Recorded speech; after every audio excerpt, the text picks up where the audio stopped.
Welcome back into the Lions 24/7 podcast. I am Tyler Donahue. We have reached the final week of August and the first week of Penn State's long-awaited 2025 season. Nevada comes to town this weekend, Saturday kickoff, 3:30 p.m. inside Beaver Stadium. We hope to see many of you there. We'll be back in a new spot, but back in the press box as Beaver Stadium renovation continues. James Franklin actually told us today during his Monday press conference that from his vantage point, going out there, taking a long look from the field today, it's exceeding his expectations on what he thought the Beaver Stadium setting could look like as it works through this renovation. But we'll all get a chance to take a closer look in a few days. For now, we're still learning more about the Nittany Lions. We're going to dive into this matchup later in the week. We'll tell you more about Nevada, what the Wolfpack are going to bring into town as a 44-point underdog. But first things first, we started to learn a lot more about Penn State today, about as open and honest and enlightening of a James Franklin in-season press conference that I've experienced. This is my 9th season with the team. I know Daniel felt similar coming out of that press conference, and we'll bring in Daniel Gowan right now into the Lions 24/7 podcast.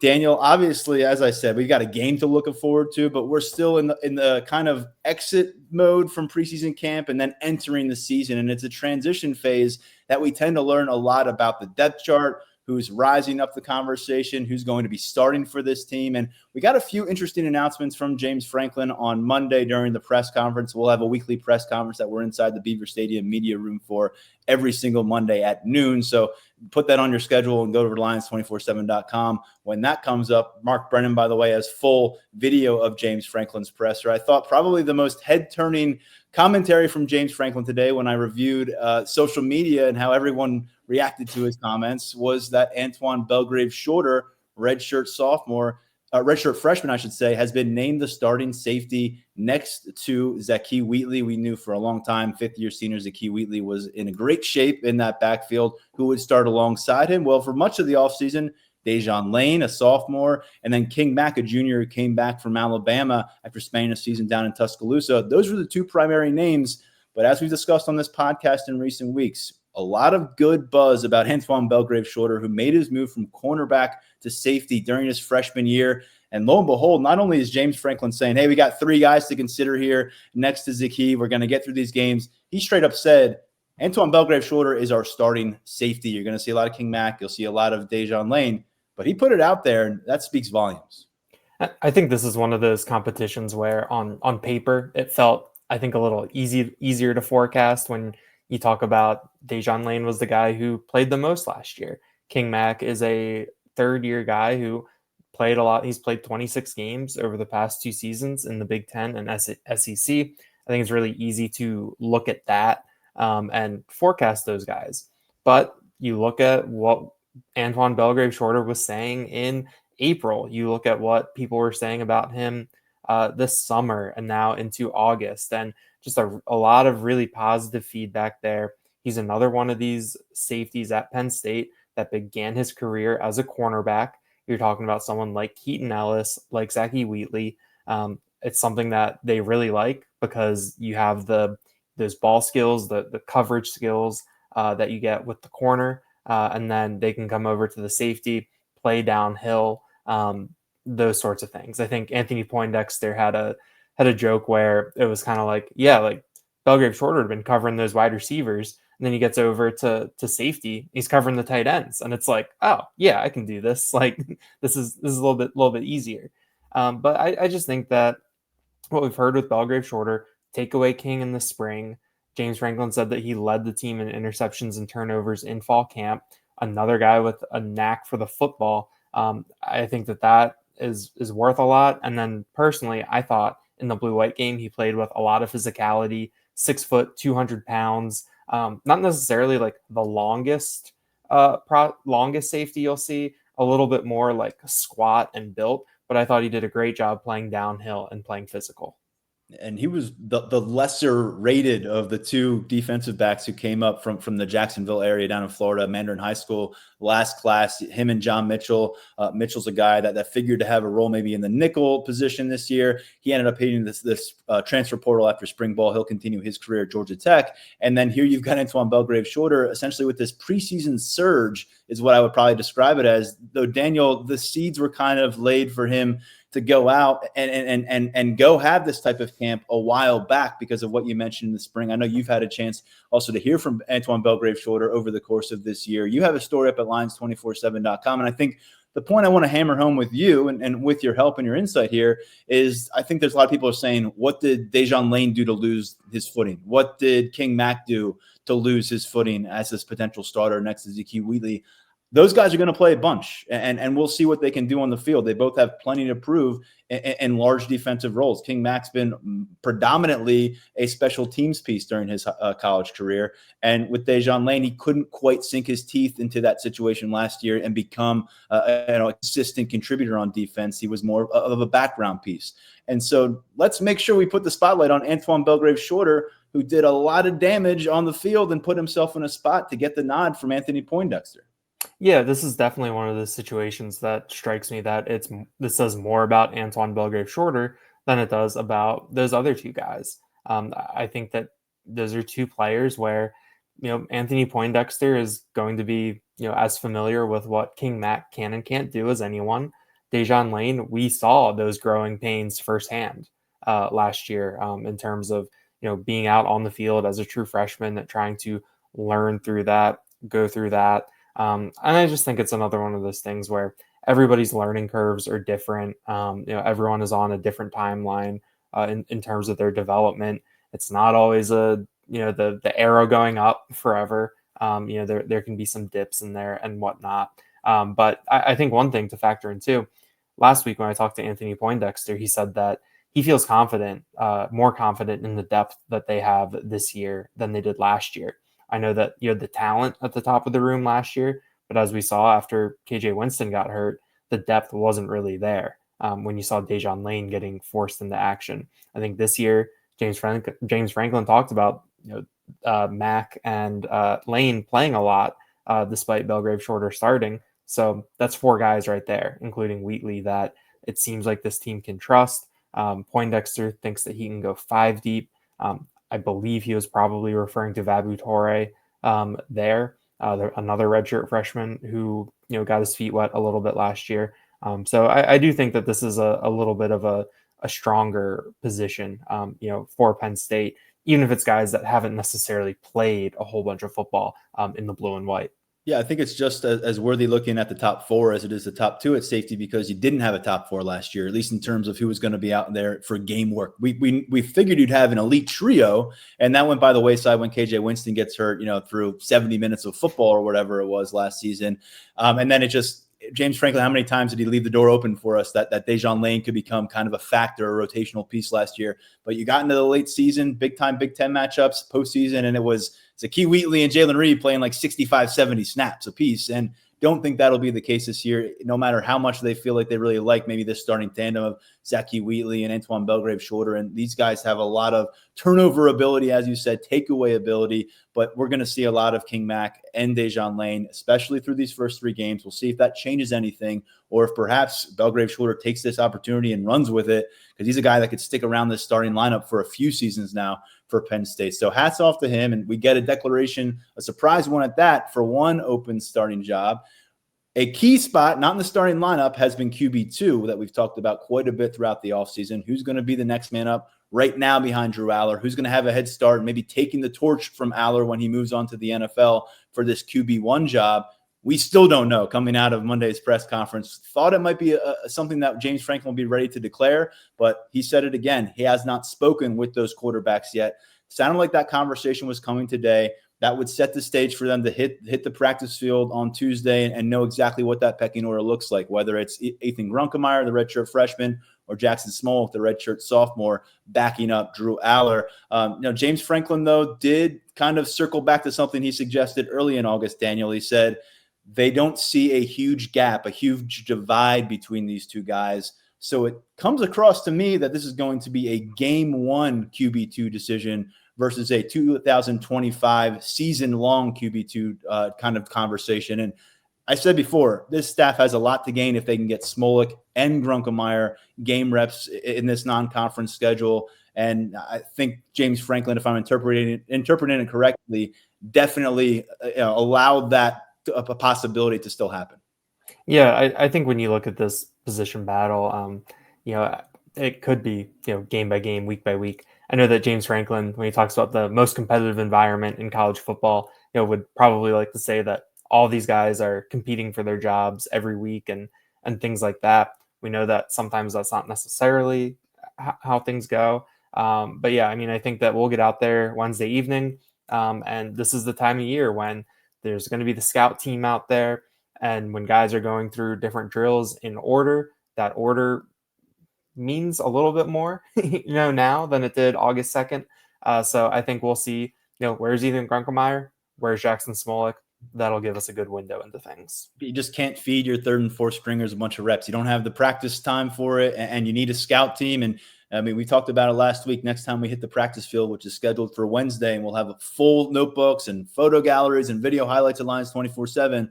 But there is going to be a shift where a lot of guys are out of their regular jerseys and now wearing the numbers of Nevada opponents that they're preparing to play. And that will remain the case throughout the remainder of this season into the fall. Daniel, continuing to kind of focus on some of these position battles that we've been keeping tabs on. Offensive line, no surprise. There's not just 5 to focus on going into game 1 week. James Franklin said they consider 7 different offensive linemen, quote, starters going into this week. And we'll talk about how he listed them off in a second, but the five that have starting experience that are back for this team: Drew Shelton, Venga Ioane, Nick Dawkins, Nolan Rucci, and Anthony Donko. Cooper Cousins has long been lauded as an ascending figure, a guy who's going to be a future star, future NFL talent. He's a sophomore. He's one of those 7. And then the other name, TJ Shanahan, who started 5 games last year for Texas A&M. He's a redshirt sophomore. And we noted when he got to campus last winter, and we noted it a few times during the offseason, that had to really work on some things physically to get himself in a good spot for this offensive line. Seems like he's been able to do that. Cousins, Donko, and Shanahan, we've seen them both impress at times at right guard. And there's a lot to jump in here, Daniel. I think the most important thing is I don't see Nick Dawkins getting rotated out. I don't see Venga Ioane getting rotated out. And I don't see Drew Shelton taking a seat. And so I really focus on that right side of the line. And I think that's kind of what we've anticipated all the way. Has Nolan Rucci done enough to just say, I'm the right tackle, leave me alone? Or could we see Anthony Donko get some work by design at right tackle? But James Franklin, when he listed these 7, seemed to maybe give us an education, because the first 5 were from left to right, how we kind of project this starting group. He went Drew Shelton, Venga Ioane, Nick Dawkins, Anthony Donko, Nolan Rucci. Then he added Cooper Cousins and TJ Shanahan. Don't know if it was purposeful, but kind of made a lot of sense to a few of us reporters who were sitting there. We'll see what the first 5 looks like when they trot out. He opened the door to maybe 6 or 7 offensive line packages. We saw that last year. I've been saying for a while, it might be a statement from Kodalnicki and Franklin to send out 6 or 7 offensive linemen for the first snap of this season. But Franklin says he feels like this is a group that can go compete for the Joe Moore Award, which goes to college football's best offensive line. And he feels like it can be one of the best offensive line units in Penn State football history. He referenced some of those heavyweights from the 94 squad who helped barrel through opponents for an unbeaten team. So, Daniel, without knowing what those 5 will look like and knowing full well that it goes beyond a starting 5, where do you wrap your head around what we heard from Franklin today? Yeah, I think my ears perked up when I heard him go in the order that he did. I think that goes with what we saw it rhymes with what we saw on the practice field a little bit, when there's a lot of mixing and matching last Tuesday night, but by the time they mixed and matched enough, that group of 5 was going through some drill work. So I think that's what I was assuming to see out there. I think from a purely like numbers personnel thing, the one thing that is interesting is that when you get to that 6 and 7, Cousins and Shanahan, those are 2 interior guys. So I think that it does make you wonder, what does it look like if you have to move the tackles around? Are you moving multiple guys? Is Rucci sliding over to left tackle, Donko moving over to right tackle? Those sorts of things. I'm curious what the mechanics look like when you are doing some of these rotational things. And, if, knock on wood, there's an injury and you're forced to juggle things, what does that look like? Now, in terms of, the different skill sets you have, I think that was the big thing that stood out to me. I know we talked about Javen Williams being someone that we could really see be, a swing tackle, a swing guard, do a little bit of everything. He's not mentioned in that top group. That I think that stood out to both of us when we were talking right after Franklin finished. But I think the one thing that Franklin has always made clear and that has stood out over my couple years covering the team, these things can be really fluid, and we're going to have a very long season where things can evolve. Yeah, and it's just a matter of, what does that snap count look like? If these are 7 guys you're going to count on week to week, what does a snap count look like against Oregon, right? Because we know we're going to see a diverse snap count, a bunch of guys getting a lot of work against Nevada, against Florida International, and against Villanova. We talked about a long time. You'll get a true indication of where this coaching staff head is really at regarding guys based on who is playing against Oregon, how often they're playing. And so I think the offensive line, generally, it's an evolving process for these first 3 weeks or so. Going to get a lot of tape on these guys. And as James Franklin referenced, and as you just alluded to, it's not just about these 7 that gives you so much confidence and gives Phil Trautwein confidence. They have burgeoning talent in different corners of this group with second and first year players. And they have guys who are a little bit further in their careers, like an Alex Birchmeyer and a Javen Williams, who you mentioned, year 3 guys, have big prospect pedigrees. Can they assert themselves as 2 deep components this year? I think we'll see, 11 or so guys involved probably against Nevada. Can someone else earn that kind of a starter's label? And maybe will one of those 7 starters fall out of that category once they get some game work? Just some things to monitor for an offensive line that remains in flux, but in a great spot. Daniel, let's go over to the receiver position, because kind of the opposite end of the spectrum, whereas offensive line, we've been saying they'll figure it out by the end of this thing. There's so many names to work with. On wide receiver conversation, it's been like, you really got to lean on those free transfer pickups, and they are indeed part of the 2 deep plan. James Franklin told us today, Daniel, and again, about as open as we've heard him. He said, here's the 6 names that we view. He paired them up a little bit for us too, to even give greater context. Give that to our listeners and kind of your main feedback, because you've got a story up on it over at Lions247.com. Definitely. So this was a question I asked at the very end of the press conference, and having that last question, I'd cycled through a bunch of different ideas. I think I was going to ask about the green dot. You beat me to that one. So then I was thinking about the wide receivers, and in the past, Franklin has framed things where he's like, we feel good about having a 2 deep, at all 3 spots. I believe maybe 2023 going into that year, he said that he felt that they had that, or that he wanted to get that over the course of the year. And as these things have gone with this wide receiver group in recent years, they never really got to that point. So I framed it to him as, do you have, a 2 deep all the way across? And I was kind of surprised that he, jumped right in to things. And the way he did it is, Kyron Hudson and Kobe Howard at one spot, Trevor Pena, Tyseer Denmark at the next spot, Devontae Ross and Liam Clifford at the final spot. And he said that, it's to be determined if these are going to be rotations or if it's going to be more of a tap, in terms of whoever the starter is, they need a breather, they tap their helmet, the backup comes in for, 1 play, 2 plays, however many plays they need. There is a caveat too that Devontae Ross had some bumps and bruises earlier at the end of the summer, earlier in camp.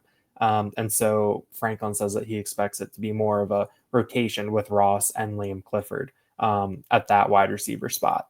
So I think having those 6 names, I think that if you're a Penn State fan, it's pretty much what you would hope. You would hope that these 3 transfers come in to this room and take advantage of that and stake their claim. You would hope that one of these 4 freshmen who came in is making the most of his opportunity to put himself in position to play. Franklin said Kobe Howard isn't completely greenlit yet. Needs to see more from him on special teams, but that's someone that we heard that buzz in January, and it's carried out all through the summer in the fall camp. And now it's at the point where he's getting mentioned as being on a 2 deep. And then to round it out, I mean, you've got 2 guys who are coming back, from last year's team that, could have roles. One of them being a veteran who has done everything for you, can be a steady presence for you, even if it's not necessarily production, in Liam Clifford. And then someone that has a lot of upside, I think, in Tyseer Denmark. I think when he enrolled at Penn State, we were pretty big believers in what he could accomplish. I think that says something that he wasn't able to burn that red shirt last year, even with all those issues that they had. But the fact that even with everything that happened this offseason, he has still put himself in position to be on that too deep. I think that bodes well to the steps that Denmark is taking. So we'll see what this actually looks like. It could be the thing where at the end of Oregon, there's only 3 guys who played significant snaps. Yeah. Or it could be the end of Oregon and there's 5 guys who played significant snaps, and a 6th who was maybe Kobe Howard. They pull off because they're not sure about the red shirt yet. So yeah. we'll see what this looks like. But I mean, having clarity at your wide receiver position, if you're a Penn State fan, I think with where we are August 25th, that has to feel pretty good. We've got a lot more to come on the green light conversation in just a second, but this is really the 6 that I think we all were anticipating. If James Franklin was going to name a 6 today, these were the 6. The things that I wonder about here are, he talked about the potential tap out situation with Pena and Hudson. So how infrequently are they actually on the sideline? And then I also wonder how much of this, I don't know if it's a shared role or what you want to call it, but with Liam Clifford and Devontae Ross, how much is this about Devontae Ross being, banged up with bumps and bruises during the summer, so not full go for the entire month of August, combined with Liam Clifford being a great soldier for this team, playing a lot of football, being a guy that they really respect his competitiveness and his presence in this locker room. Obviously, he's played a lot of football. I just wonder if does Devontae Ross have an opportunity as he goes out and plays some games for this staff to maybe separate himself a little bit more. I think that door is open a little bit more. I think I'd lean toward Ross separating himself more in that tandem more than Clifford, just because Clifford's done a lot in front of this coaching staff. And to this point, it hasn't really separated him. And I think Kobe Howard, as we jump into the green light conversation, this is another one that we'll circle back in after that first bye week when we're getting ready for the whiteout game against Oregon, because James Franklin said right now there are 2 guys who have officially green light status. It's defensive end Chaz Coleman. Should be zero surprise if you've listened to this podcast for the last few weeks. And then Darius Dixon, and another guy who should not be surprising to you at all if you've listened to this podcast for really the last year. Dixon was the number 1 ranked defensive recruit in the 2025 class. He's going to play perimeter cornerback beyond those top 3 veteran guys, and Davian Collins, Elliott Washington, and A.J. Harris. He will be out there on the field a bunch, playing special teams. And then with Chaz Coleman, we talked about it last week. He was with the first defensive line group we saw on the practice field with the veterans because Zariah Fisher wasn't around. Now, James Franklin says Zariah Fisher's coming along, but Chaz Coleman going to play a lot of football and clearly tipped his hand today on that, did James Franklin. The other 2 names that Franklin referenced specifically as kind of on that bubble or flirting with a green light status, Ivan Kamaju at defensive end and Kobe Howard. Again, Daniel, these would have been the 4 primary names that if you said, what are the 4 that James Franklin's going to mention during his Monday press conference among the freshman class, it would have been this group. And I anticipate that Kamaju and Howard will ultimately burn their red shirt if they're able to stay healthy and they continue on their trajectory. It was interesting to hear from James Franklin that they're looking for Howard to really carve out more of a special teams role for himself before they fully commit to it. But what we've heard about his potential impact on offense and in that receiver room is very difficult to ignore. I've long said I think this is going to be a pretty active freshman class, certainly more active than last year's freshman class. And so as we get through the initial unveiling of the green light discussion from James Franklin, what stood out to you, Daniel? I think with Coleman and Dixon, you have 2 really good examples of the different paths that you can take as a recruit, where when Dixon committed, top 100 recruit out of a big-time program in Southern California, kept that lofty ranking through the process. And when he gets to Penn State, enrolls in January, and then we're hearing really good things about him pretty much from the jump. And then with Coleman, you have someone who's a late riser in the recruiting process. Penn State had the battle to keep him, get him on board. He gets here in the summer. I know we've talked about it's our instinct to maybe underrate some of these summer enrollees. And then by the end of camp, he's a green light too. So different ways that you can go about it and get to the same endpoint. But I do think you look at it, and it's also helps that it's two guys at positions where they can play a lot.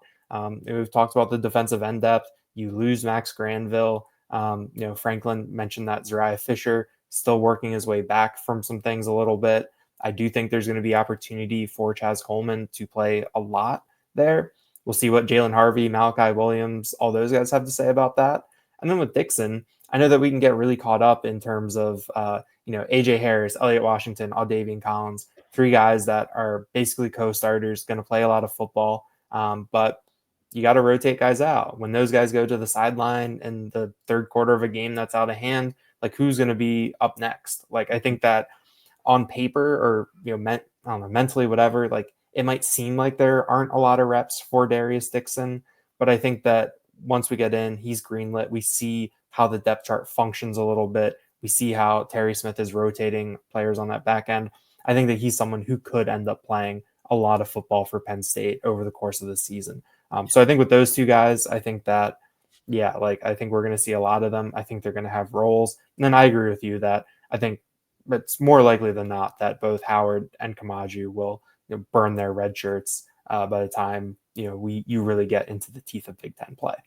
And then you've got some other guys like a Tyke Hayes at running back and Alex Taish at linebacker, where it seems like they may have the pieces to contribute at this level as true freshmen. But will the position room facilitate that, and will their position coaches and coordinators ultimately see room for them on the field this fall enough to burn redshirt status? Just a reminder to those out there, getting to 4 games as a freshman during the regular season without losing that freshman eligibility. And once we get into postseason play, all bets are off. You can use these freshmen as you want to come playoff action. Daniel, we'll finish things off transitioning from green lights to green dots, because we've had a question for a while about who was going to pick up that mantle. Kobe King was the guy wearing the green dot on defense last year, which meant it was the first year across college football where you could have that in-helmet communication. Last year, he was hearing from Dan Connor, and Dan Connor was hearing from Tom Allen. This year, it's going to be a little bit more from point A to point B. Jim Knowles, defensive coordinator, will be on the headset, and he'll be talking to either Amari Campbell or Dom DeLuca. James Franklin said it could be both those guys. They're both going to play in the Mike linebacker position. Dom DeLuca can play the Will linebacker position, so there will be times when Amari Campbell and Dom DeLuca are on the field together. So from a logistical standpoint, Franklin talked about needing a backup helmet for Dom DeLuca. You can't have both these guys wearing that headset communication on the field. That's illegal. And so, again, we can parse through this a little bit in 2 ways, I think, Daniel. One is a lot of faith in Amari Campbell, the guy who just showed up in the summer, to disseminate that information from his new defensive coordinator to 10 new teammates in the heat of battle. I think that speaks volumes. He did that job last year for North Carolina. He did it at a high level, although it wasn't a really great defense for the Tar Heels. And then Dom DeLuca, 3rd time being a team captain. We know he's a stalwart for this locker room, and not really surprised there. But to hear James Franklin say there's going to be some mixing and matching, and then over the course of this press conference also reminding us that they're really operating out of a 4-2-5 base defense with a nickel back. So you're thinking, what does this look like? It's going to be a combination of 2 between those 3 players. And I don't think Tony Rojas leaves the field much. So maybe we're looking at whoever's in there at Mike, whether it's Amari Campbell, Dom DeLuca, they're going to be wearing that dot. But I think Tony Rojas is going to be riding shotgun alongside these guys for much of the season. Definitely. And I think, too, it emphasizes something that you heard from Jim Knowles when he spoke with us, where he said it was those 3, and then there is a pretty big drop off in terms of the next group, in terms of contenders. I think that when you're talking about mixing and matching and using different combinations of these 3, I think that speaks to that a little bit, that there really is a separation there. Now we'll see what it looks like once we actually get into maybe halfway through the first quarter on Saturday, and how things are rotating, how they're shifting a little bit. But yeah, I agree with you that it seems like we'll be seeing some, Amari Campbell out there with Tony Rojas, maybe some Dom DeLuca out there with Tony Rojas, and then maybe a tiny bit of Amari Campbell and Dom DeLuca out there with DeLuca at the Will and Campbell at the Mike. But yeah, I mean, there's going to be a lot of attention on this group.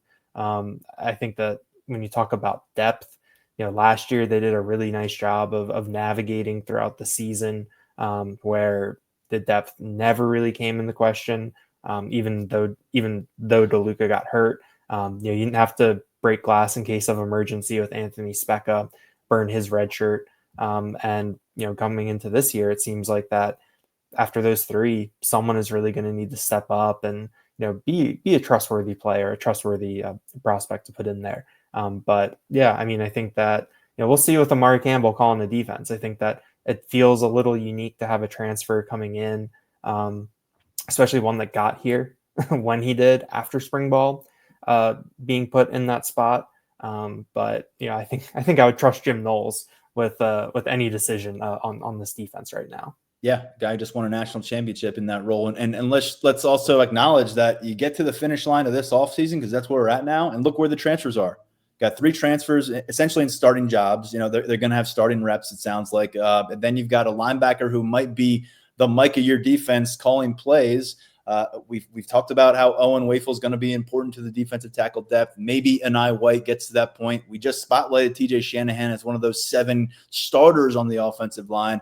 I might be forgetting somebody in the King mix. Mack. King Mack, of course. So King Mack, maybe the news wasn't as rosy for him today, but he's got a 2-deep role. So if you were looking for some pieces to come in, plug and play type pieces for a team that was ready to compete for a national championship, you're getting that right now as a Penn State staff. And Daniel, we're going to shift attention towards the recruiting right now because a couple of future Nittany Lions running backs went absolutely bonkers in their season openers, and we got to touch base with Tyler Calvaruso. But you and I will be sharing many more podcasts. We're in season mode, and we'll be back on the practice field together on Wednesday. So I look forward to that. Look with you and catch up with you real soon, Daniel. Thanks, Tyler. As promised, let's bring in Tyler Calvaruso. And Tyler, we got a lot to talk about when it comes to Penn State football. As present as Daniel and I just laid out for the last half hour or so. But boy, oh boy, this weekend demanded headlines regarding the Nittany Lions' future. And why don't we start with the game that you actually attended, my friend? You're at Harrisburg's opener featuring a couple Penn State Nittany Lions commits in running back Messiah Mickens and defensive lineman Kevin Brown. So what do you have to tell us? Yeah, made it out to York for the York Rose Bowl, Harrisburg Imhotep. It was probably the best game of the 2-day showcase, which was just littered with talent. So credit to those who put it together. I know it's a newer thing on the PA football scene, but it's a good thing to have, I think, around, especially in Central PA, when you can get a team like Harrisburg and they get one of Philly's best in Imhotep out there for that. And Messiah Mickens and Kevin Brown, they essentially looked like themselves. Mickens didn't look like himself at first. He told me he didn't feel like himself earlier in the game. He was dehydrated a little bit, battling some cramps, which was something that crept up again late in the game. He actually had to be worked on a little bit in the 3rd and 4th quarter. So he wasn't out there for the entirety of the stretch run in a 40-26 Harrisburg win, but 171 yards on the ground, 4 touchdowns, 3 rushing scores, an 11-yard receiving touchdown just before halftime. That made it a 7-point game. Really everything we saw from Mickens during the summer, that burst, you guys got the chance to see him do his job, I think, really, really well in the one-on-one portion of camp, coming down with some pretty impressive catches. That translates once the pads go on. It always has with Messiah Mickens. So it was nice to see him doing his thing. And then, Kevin Brown's Kevin Brown. I feel as if I had anything different to say, that would be the storyline, but I really don't. He didn't lose many reps, if any reps, on Saturday night. He did get called for one late hit after the whistle, and we all know Kevin Brown's a pretty aggressive cat. It was a nothing in the end, but it was your typical Kevin Brown experience and performance. So it was a great first game for me to get out to. I really enjoyed it. Got to see Imhotep's young talent as well, and they've got plenty. So all in all, between the Penn State commits and the younger guys Imhotep had to offer, it was a really great night of high school ball. Kevin Brown solidly inside the top 100. You and I have openly discussed him on this podcast after seeing him in camp season about does he threaten to be a 5-star by the end of his senior season, and when he's nearing enrollment with the Nittany Lions this upcoming winter. He's got plenty of college football coaches who would love to be knocking on his door. Brian Doan recently wrote a feature about Kevin Brown consistently turning them all away, locked in with his Penn State commitment. So there's a lot of excitement about this guy. I want to dig in a little deeper. The last time you saw him in pads and game uniform was his first game back from a long-term injury that prevented him from playing for much of his junior season. Your latest look, I know he's advanced physically, but did you see a different version of Kevin Brown in terms of his confidence level? I just know coming off an injury for anybody, there's a bit of brain fog to work through. Yeah, he was confident that night, but I think this was a different kind of confidence that he showed on Saturday night because there wasn't any sort of thought. There wasn't any metal plate in the cleat that he had to work through. It was fully Kevin Brown, none of that. He was 100% himself. It was something Messiah Mickens actually brought up when I talked to him after the game. I asked him, because I even told him, hey, look, last time me and you talked out here on the field, you were running behind Kevin Brown in the state playoffs. Well, what did you see that was different tonight? And he even said, Kevin's back to being Kevin. He's his nasty, dominant self. There's zero hesitation. Again, I don't think there was any against Mannheim, but now that it's a senior year, he went through a full offseason of recovery, a full offseason of really dominating on the camp circuit. Kevin Brown is flashing why he has that 5-star potential that me and you have talked about. So I think for just moving forward, his senior season film is probably going to be one of the more fascinating ones to evaluate just because we know what we're going to get, but how does he stack up in comparison to some of the nation's elite offensive tackles. That's going to be what it comes down to when the discussion comes about in the winter of him potentially jumping some of these guys and moving up in the rankings, because these are blue chip prospects all around, right? They're all elite level guys, and we've seen a lot of Kevin Brown, so we have a lot to go on. But how does he stack up against some of those non-region guys who me and you don't get the chance to see, multiple times in the summer and then again multiple times in the fall? But I still think he has a chance to make that jump. And 100% confident Kevin Brown, he's a beast, just like he was when he was coming back from injury. Also a beast, Messiah Mickens. And we've known that for a while. He was one of the earlier recruits on Penn State's radar for the 2025 cycle. If I recall correctly, he picked up offers before his freshman year. We're well-versed in Messiah Mickens, but obviously we're curious about what the final edition at the high school level of Messiah Mickens looked like. As you said, maybe working through some things early in the game, but he finished with over 170 yards rushing, a few long touchdown runs, also showed some power in short yardage situations near the goal line. But I think what flashed for me again, I believe it was near the end of halftime, he pulled in a touchdown reception in the end zone. We've been talking about this since before his sophomore year of high school at Penn State camps. This kid can be a receiving threat as well out of the backfield, and I feel like you got a good chance to see that in his senior season opener. Yeah, he had a one-handed catch on Harrisburg's first drive of the game on a screen pass as well. It's a term I think we've retired a little bit in the recruiting industry. All-purpose back, baby. I love that phrase. Yeah, he is. We used to have a separate ranking for it. You remember that? But he's that. I think if you go on his 24/7 profile and you read the scouting report that Doan wrote back when he was, I think Mickens was a sophomore, there's a healthy part of that scouting report that talks about what he can do as a receiving back. So it's not just a between the tackles guy that Penn State's going to be welcoming into the fold here when he arrives on campus as an early enrollee, because that's the goal. And that's another aspect of it too. Mickens is fully locked in.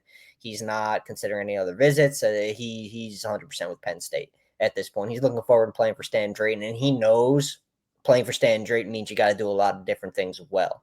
And he prides himself on being able to hit the holes, be an effective in between the tackles runner, but also catch passes and just be a weapon on the outside. Because he wasn't just lining up in the backfield and catching passes for Harrisburg. He was lining up out wide in the slot on occasion as well. And that's where he did a little bit of damage in the second half. So just again, all-purpose back. We've seen it since he started camping at Penn State, and we're seeing it now 4 years later that he's a senior at Harrisburg. I also want to touch on the recruitment of Messiah Mickens because the scouting report is obviously good from Tyler Calvaruso, but this has been a guy that Penn State fans have been monitoring. At times of the year, it's been a little dicier than others, it would seem, about whether or not he's going to go explore the college football horizons, get out to some other campuses, notably J1 Sider in Notre Dame. Where are we with that kind of conversation? Because I know you picked Messiah's brain a bit after the game when it comes to his recruitment. Yeah, it's not really a conversation, to be honest with you, because he's not really entertaining any additional outside noise at this point. He's really focused. He's got two goals right now: winning at Harrisburg and gearing up to play for Stan Drayton at Penn State. They're talking every other day, every 2 days, depending on Drayton's schedule and Mickens' schedule. So their relationship's in a really, really good place. That's been built up really, really well. And they've had conversations about what Messiah Mickens has to do to get on the field early at Penn State, factor into the competition early, where he has to improve as a player. And one thing that I asked Mickens, because I was curious about this, it was this past summer, he camped for Drayton, as we mentioned, but up until then, all of his camps at Penn State were with J1 Sider. And, different coaching philosophies, different styles. Mickens, he sensed that difference. He feels like he can learn a lot from Drayton moving forward. So playing for another position coach, playing elsewhere at the next level, it's not something really that's on Messiah Mickens' mind. He's all blue and white right now. Let's get over to the other running back commit that Penn State is in love with about his long-term potential. And when it comes to Kamon Spell, boy, the dialogue really, no disrespect to Messiah Mickens, but it's going to another realm. We're talking about the number one ranked running back recruit in America right now to begin his junior season at McKeesport High School. And he hammered home the fact that he belongs in that spot, I think, in his season opener. This highlight tape, which is pretty much going viral in the recruiting world right now, and I know Brian Doan has a story with Kamon Spell up at Lions247.com for his perspective on what exactly he accomplished. But he went for 292 yards on 13 rush attempts. That included 4 touchdowns running and a 5th touchdown on a kickoff return. And when you watch this film, I know you've got to acknowledge maybe who's on the other side of the field, but it is up there with just about any of the top running back recruits you will have reviewed in recent cycles, or really going back several cycles. This is exactly, Tyler, what coaches expect to see when they turn on a highlight film for a guy who's being discussed as the number one recruit in the country at his position. He was everything and more. Tell me what you saw. I know you weren't there in person, but you've had a chance to review the highlights, and I know you've been following Kamon Spell as long as anybody on the Penn State beat. I mean, it was just ridiculous. I knew Kamon Spell, just the way he ended his sophomore year where he ran wild in the playoffs. I knew his junior year it was going to be a problem for some of these opposing defenses, and we saw it right away against Delaware Valley. And I mean, some of the defensive performance, and some of the effort. I think as the game went on, some of those guys just didn't want to tackle Kamon Spell, because by the time he was rattling off his 5th touchdown run of the game, I mean, some of those guys, they just look like they wanted no part of trying to bring him down. And frankly, I can't blame him, because at 5'9", 205, the blend of power and speed that Kamon Spell runs with every single time he touches the ball, it's why he's the number 1 back in the country. And it's why I don't think he's going to relinquish that spot at any point in the 2027 cycle, to be honest with you. It would take a lot, I think, for Kamon Spell to give up that spot, because the testing numbers plus the film, I don't really see how you could argue for another back in the 27 class being better than him. And that's not a slight at any other 27 back in the class, because there's some elite level guys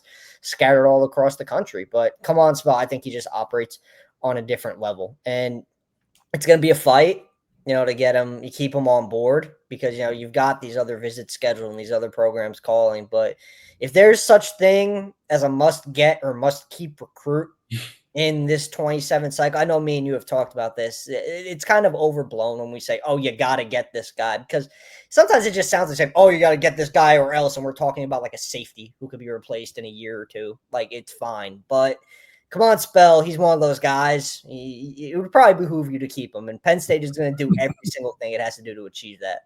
Yeah, I like the must keep phrase, because that's what he is. I mean, I think you're talking about he's not coming in next cycle. He's a 2027 recruit, so you're not going to have Nick Singleton leave and then this kid cross paths with him coming to campus. But you have a 6-cycle recruiting window where twice you've had America's number 1 running back recruit in Pennsylvania. Nick Singleton finished his process off by becoming Gatorade National Player of the Year. Then he was Big Ten Freshman of the Year, and now he's a preseason All-American. And I think part of the path for Kamon Spell when he looks towards Penn State has to be the fact that there have been those guys who stayed home as blue-chip running backs, got it done at Penn State, have gone on to the NFL. Obviously, Saquon Barkley's at the top of that list, although he was not the level of recruit in terms of rankings that we saw from Singleton and that we're seeing from Spell. But you throw Journey Brown in that mix, Miles Sanders, and, of course, Nick Singleton now doing it in front of us all. There's a lot of track record that Penn State staff can lean on. I think the big question that you just can't answer right now, and Kamon Spell halfway through high school probably can't answer this, is where will the NIL conversation go in this recruitment process? And is there a point where Penn State just can't go toe-to-toe or decides that that's not the philosophy they want to go with? And there's a couple college football programs in different corners of the country that say we need a game changer right now. He can be that. Let's back up the Brinks truck and offer him what no one else can. And then you have a young man and his family, his support staff, who've got to really weigh their options. And let's be honest, that's where we are in college football. This is not a Kamon Spell conversation. This is just a long road to go in this recruiting process. We don't know where the NIL world is going to go between now and December of 2026, which is when he's going to sign with a program. And so that's just kind of the unavoidable elephant in the room here, I think, when it comes to Spell or any top flight recruiter you're trying to keep on board when it's this early in a recruiting cycle. Yeah, you're 100% right. It's kind of just the name of the game with every blue chip prospect. And I feel every time that we discuss Spell or a blue chip prospect on the board, I get the question of, where does Penn State stack up in the NIL aspect of it? And look, not all of these kids are driven by NIL. Guys like Kamon Spell, Max Hiller, Matt Gregory, those guys are not driven by NIL. But the fact of the matter is, it's going to be part of the conversation in every blue chip recruitment until probably the end of time in college football recruiting with the way things are going.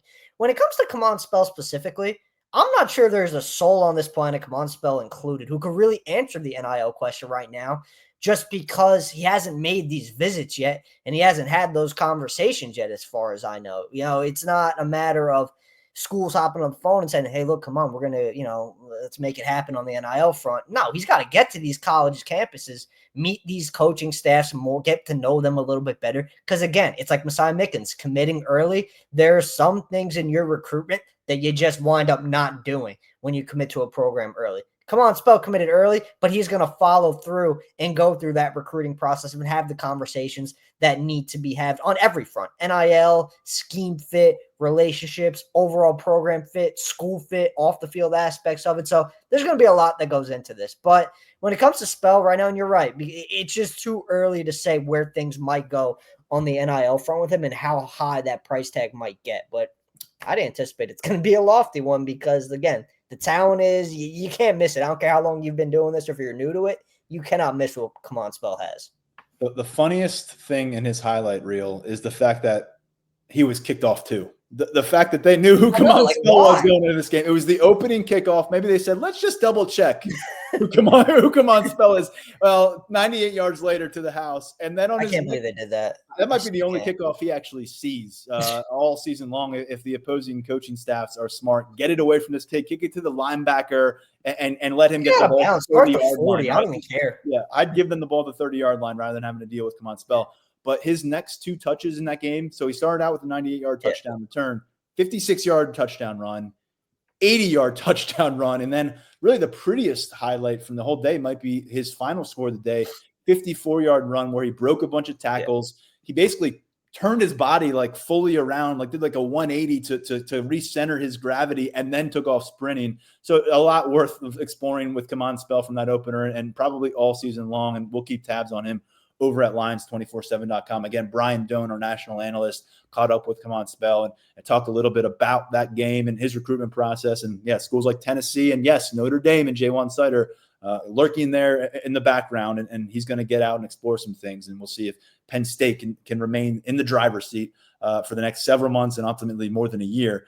Tyler, I wanted to get to the quarterback spot as well, as we're kind of seeing these Penn State prospects get back to the high school field. Troy Hune, he's back to a solo act in the 2026 class. For a while there, he was in a partnership of sorts with Peyton Falzone, quarterback tandem. Falzone's now headed to Auburn. Hune on board with Penn State still, and he told us he plans to be practicing with the Nittany Lions when they're in playoff prep, come winter. So he's going to be here before we know it. What stood out to you in taking a look at what he did out in Southern California in game one, and anybody else you wanted to spotlight here in terms of Penn State commits getting out and getting some work? Well, what Hune accomplished in week one is kind of what I was anticipating. I thought they were going to cruise to a win and a couple touchdown passes, 9-yard touchdown run. That was my main takeaway from it because I think we probably haven't given Troy Hune as much due as we should on the athleticism side because we thought he was more of this, not statue, but stay in the pocket, rely on his legs, last resort if needed. But we saw it during Elite 11 in State College. He moves pretty well, better than I think we thought. And he's using his legs when he has to. Again, it's not his first instinct. It's not what he's going to do. It's not the name of the game. He's not Peyton Falzone in that regard. But he can get out of the pocket and he can break off some runs. And he did that in week one. I think this next upcoming game that Hune and his Missing Hills team have, I think that's going to be one of their toughest tests of the season. So really interested to see the tape, the stat line, the overall performance from that. Moving beyond Hune, Elijah Littlejohn was probably one of the more impressive commit performances of the weekend. He's back at West Charlotte for his senior year. They went up against Grimsley High, North Carolina, number one team in the state. Max Preps has him as a top 20. Yeah, they're top 20 nationally. He had multiple tackles for loss. I believe it was 3 sacks, 7 tackles. So typical of kind of what we've come to expect in our short time knowing Elijah Littlejohn as a Penn State commit. He just produces every time that he's on the field, whether he's lined up at linebacker or he takes some reps coming off the edge. He uses his athleticism to beat these opposing offensive lines really every way, every trick that he has, he's got it. So I think the tape from that performance was really encouraging. Jaziel Hart, he had pick 6 in his senior season debut, which, I mean, I was contemplating if I even want to talk about that game because it was 62-0. It was just one of those games that was, the competition was what it was. But he's another one. He's kind of like Troy Hume. He's going to be tested in week 2. He's going to be going up against Davion Brown. He's going to be going up against that Trinity episode. I can't even say it. He's been going up against Davion Brown, and that's going to be, I think, a pretty juicy matchup down in Virginia. A couple other really standout performances as well within the state. Gabe Jenkins ran for over 200 yards and a touchdown. Typical Gabe Jenkins things as well. If you followed his Imani career at all, he does it all for the 3A program. And he threw a short touchdown pass in addition to his 200+ yards. I know it's like I feel Matt City too.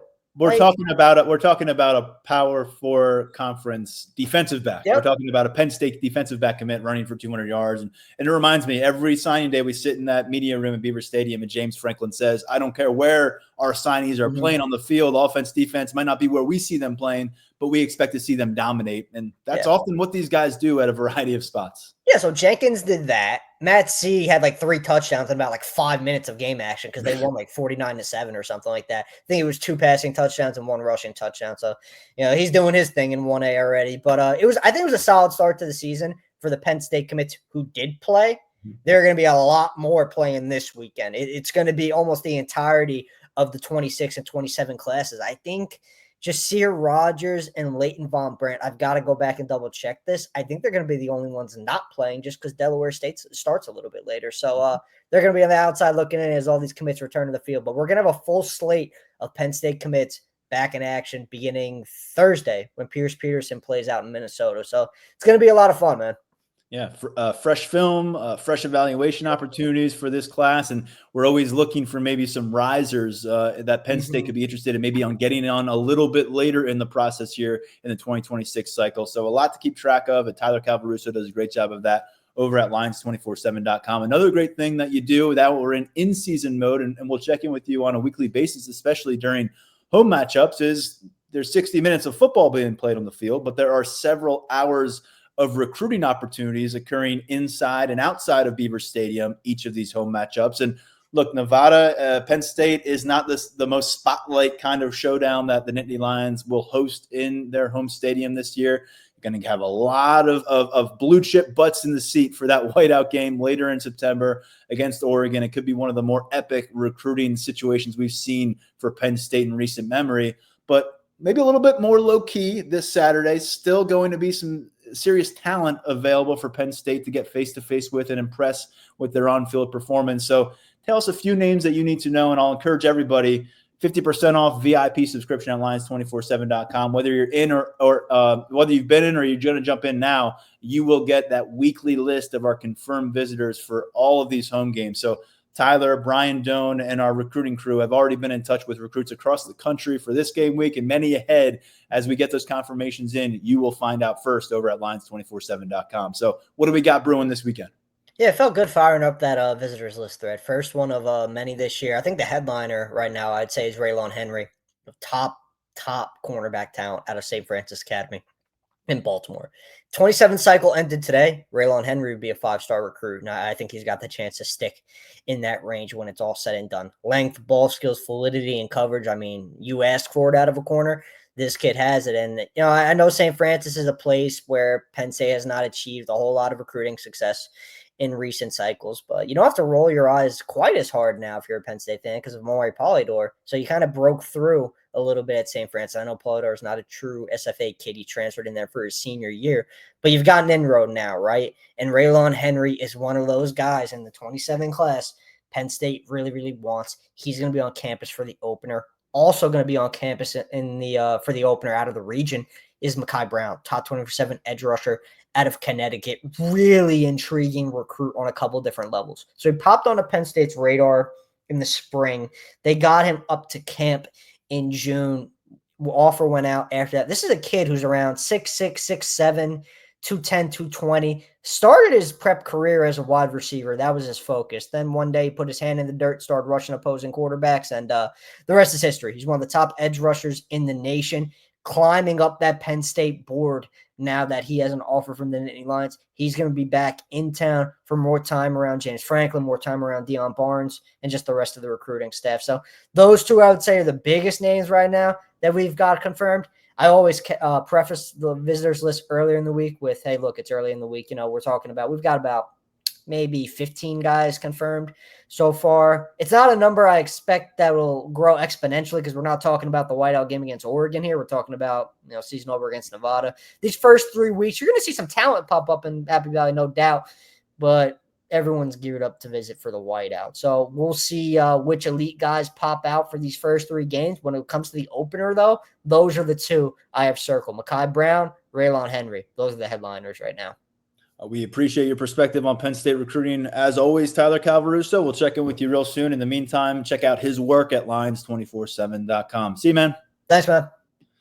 Good stuff from Tyler. Before him, you heard from Daniel Gallen, who always gets the job done for us at lions247.com. As I said earlier, we are in-season mode with our podcast schedule. That means you can anticipate more episodes dropping on a weekly basis. We're going to come to you with more insight on this Penn State squad leading up to kickoff. We're going to share not just our game predictions this week for game 1. We're going to talk a big picture, season predictions, most important players on both sides of the ball, breakout picks. We'll have a bit of a roundtable discussion as Mark Brennan joins us. He's been covering this team for 35 plus years or so. So really good perspective from him coming your way on the podcast. And we'll dive into Nevada. What are they bringing to town as a 6-touchdown underdog? And what are some potential concerns they could present to Penn State? We'll talk about that more as the week continues. For now, stepping aside, that's going to do it for this episode of the Lions 24/7 podcast. Check out our coverage throughout the week. We're back on the practice field Wednesday, so much more coming your way. I'm Tyler Donahue. This has been the Lions 24/7 podcast.